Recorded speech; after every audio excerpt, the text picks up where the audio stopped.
A very good morning, everyone. I am Ajay Beniwal. I'm working as a Marie Curie Fellow at University of Glasgow. And the topic of my talk is room temperature operated PEDOT PSS based flexible and disposable NO2 gas sensor. So before directly moving on to the presentation, here are the glimpse about the slides that I'll be discussing in the next 12 minutes. So the first is about introduction to the sensors. There are different kind of sensors are there. Sensors for volatile organic compounds, or we can say that the analyte sensors. Then importance of the sensing parameters, which are the different parameters which are having a significant role whenever we are talking about the sensing community. Then sensor fabrication and the material characterization. This is more or less towards the NO2 sensor that I'll be discussing. Then the gas sensing setup and the sensing performance of the developed sensor, mechanism, comparative analysis, and conclusion of the present work. So first, introduction to the sensors. Whenever we are talking about sensors, we are having a wider community with respect to the sensors because we have different kind of sensors, physical sensors and the chemical sensors. Inside the physical and chemical sensor, there are different categories. For example, in terms of chemical sensors, we are having organic and inorganic based sensors, pH sensors, heavy metal ion sensors. So these are the different categories. Similarly, whenever we are talking about physical sensor, we have, let's say, pressure sensor, flow rate monitoring sensor, temperature and humidity sensor, and turbidity sensor, light scattering sensor. So these are the different kind of sensors we can talk about. But my main focus or the focus of the presentation is basically, for now, is the chemical or the gas sensor or the analyte sensor. So first of all, what are the VOCs? VOCs are the volatile organic compounds and which are significantly present inside our environment as well as inside our exhaled breath. So whenever we exhale, at that point of time, there are several VOCs that we exhale which are responsible for different diseases. For example, ammonia is a biomarker which is responsible for the renal disease detection. Acetone is a biomarker which is responsible for the diabetes detection. And similarly, the focus of my work is on the NO2, that is nitrogen dioxide, and which is a suitable marker for the asthma detection. So, so we can say that volatile organic compound based sensor could be used significantly whenever we are talking about the healthcare applications. And apart from these, there are different applications, for example, environmental monitoring, fruit and vegetable quality monitoring, as well as the indoor-outdoor quality monitoring. Directly before moving on to the presentations about my work, I would like to give a glimpse about the sustainability aspect that we are recently talking about. Because as we know that electronic waste issue is increasing day by day, and we need to come up with the sensing solutions which are disposable or at least not biodegradable, but at least disposable in nature so that they don't harm the environment.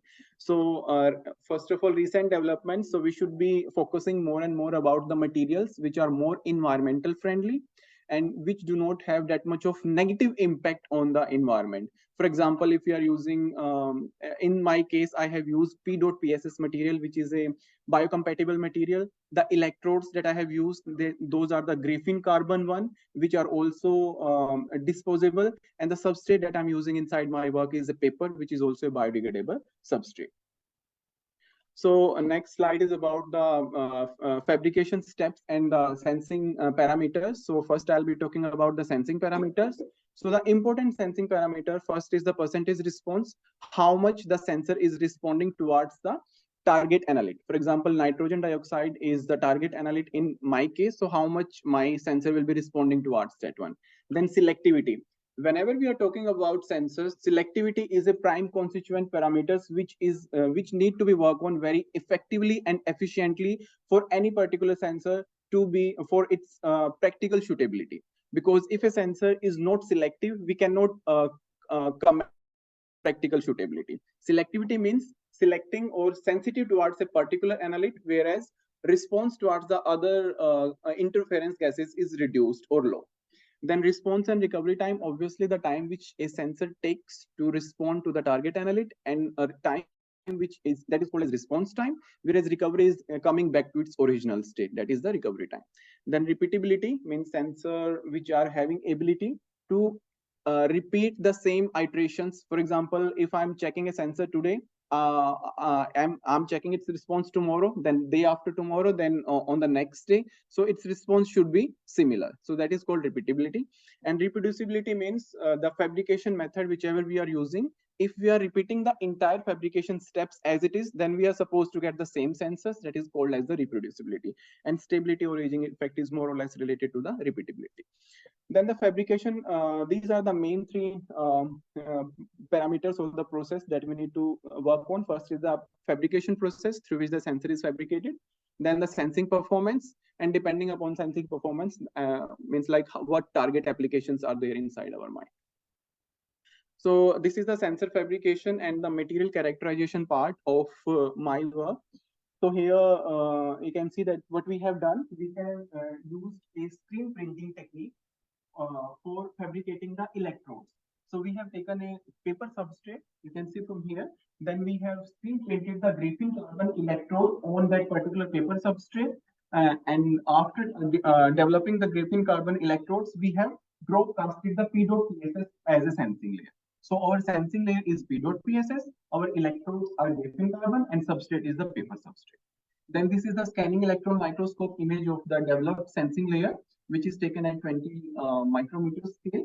And next figure C is about the Fourier transform infrared spectroscopy. You need to stay okay. So then C is about the Fourier transform infrared spectroscopy.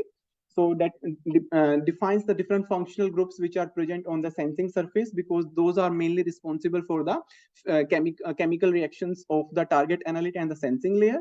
And next, we have also taken the contact angle measurement. Contact angle measurement we have taken because PEDOT PSS is a multifunctional material. Multifunctionality means it has the tendency to act as a humidity sensor as well as some other parameters. It has the ability to detect those particular parameters as well. So that's why to define those particular things, we have considered the contact angle measurement. And last is the IV characteristics, which is responsible because we are dealing with the chemiresistive sensors. So next, this is the gas sensing setup. So in the gas sensing setup, what we have done, so we are having nitrogen dioxide cylinder, which is our target gas. And second is the air cylinder. We have used the dry air as a reference gas which is going to the sensing chamber in combination with the target gas. And then inside our sensing chamber, we are having thermometer because to monitor the temperature, although all the sensing characteristics has been done at room temperature operability. And next is the humidity measurements, continuously monitoring the humidity of the chamber, because humidity and temperature has significant impact on the sensing characteristics. So we need to be considerate about these particular parameters or the factors. And then the sensing probes of the sensor are connected to the source measurement unit to monitor its behavior with respect to the different parameters that we are focusing on. So next is the nitrogen dioxide sensing performance. So from the figure number A, you can see that we have chosen 4 concentrations, that is 0.5 ppm, 1 ppm, 10 ppm, and 50 ppm. At 0.5 ppm, the obtained response is around 0.79%, or we can say around 1%. Then when we are moving from moving towards the next concentration, that is 1 ppm, then we are getting a response of around 1.14%. And when we are moving towards the next concentration, that is 10 ppm, then the response reaches to 3.86%, approximately 4. And then at the last, that is the final concentration, considered concentration is 50 ppm, and at which the response is 12.97%. So we can see that almost a linearity kind of behavior, which we are having a R-square, adjacent R-square factor of 0.99, which indicates its suitability for the considered range. Then the next slide, figure is about the response and recovery time. So response time, the time which sensor takes to respond, and recovery is to return back to original state. So you can see that the response duration for our sensor is 300 seconds. We can say that the sensor is slightly sluggish. Sluggish means it is taking significantly large amount of time to going up to that particular response. So we need to work on these parameters.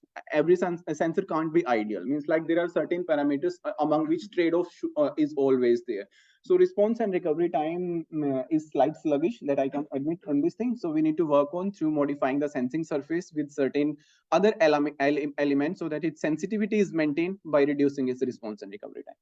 Then next graph is about response and recovery time at all the considered concentrations. So you can see that the response time is in the range from 210 seconds to up to approximately 650, and the recovery is around 50-60 seconds to almost 100 seconds. Then next figure, that is E, is about the cyclic repeatability analysis. So we have considered 3 cycle repetitions, like cycle 1 of at 50 ppm of the NO2, then cycle 2 again at the 50 ppm, and then cycle 3 again at the 50 ppm. So repeatability analysis, all slight variations are there, and for example 12.97 to 13.5 or something like this, but more or less the response is quite repeatable in nature. We are getting repeatability with a marginal error of approximately 6.5%. So that is the which indicates a suitability of the sensor, because if margin of error is generally less than 8% or 10%, we can consider it as a suitable sensor with respect to its practical applicability. Then the comparative analysis is of the present work with respect to the background studies.